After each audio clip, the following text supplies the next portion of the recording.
Let's bring in Congressman Peter King. He is the chair of the House Counterterrorism and Intelligence subcommittee. Thank you for joining us, Congressman. Thank you, John. We saw this weekend in the New York Times, Olympic athletes are worried about their own security, some of them. Can you reassure our athletes going to Sochi that they're going to be safe? I cannot give them a 100% guarantee. The fact is that these are going to be very much threatened Olympics, probably more than any we've had in our past, more than Greece, certainly more than London and China. So no, it's, I mean, everything is being done by the United States, but the fact is this is a dangerous region in Russia, by the North Caucasus. There are active terrorist organizations there, and quite frankly, the Russians have not been cooperating with us or with other countries anywhere near the extent that, for instance, the Greeks or the Chinese or the Brits did.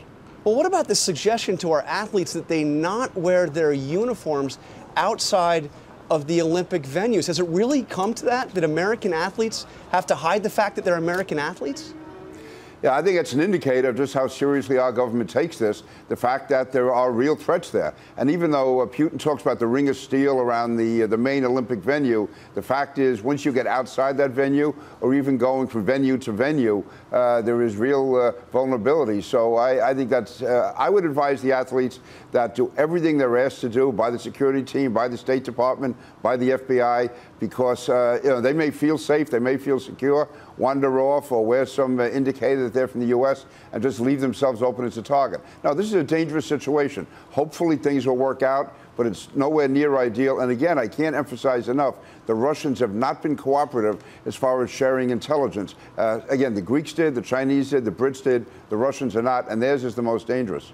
Well, you've said that now twice, that the Russians have not been cooperative, but we just heard in Martha's story that they've asked for some equipment and technology that we're unwilling to share.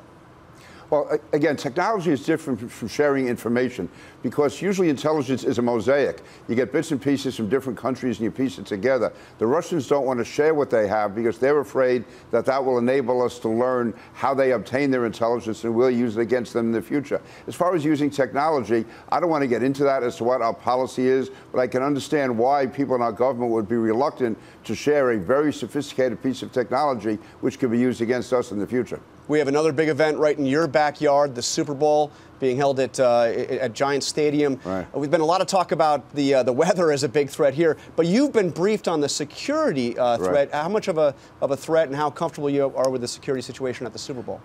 Well, I'm confident that everything that can be done is being done. I've been there. I've met with all the officials involved. There was total sharing, total cooperation. There's any number of law enforcement agencies, federal, state, and local, by state, working together. This will be the first mass transit Super Bowl, which presents other issues because so many people will be coming by subway, for instance, and also with the cold weather, it'll be easier for people to conceal things under their clothing. Having said that, the cooperation is enormous, and again, to the extent that any athletic event can be safe, the Super Bowl will be. It's really a model for cooperation with all levels of law enforcement. All right, Congressman Peter King, thank you for joining us. John, thank you.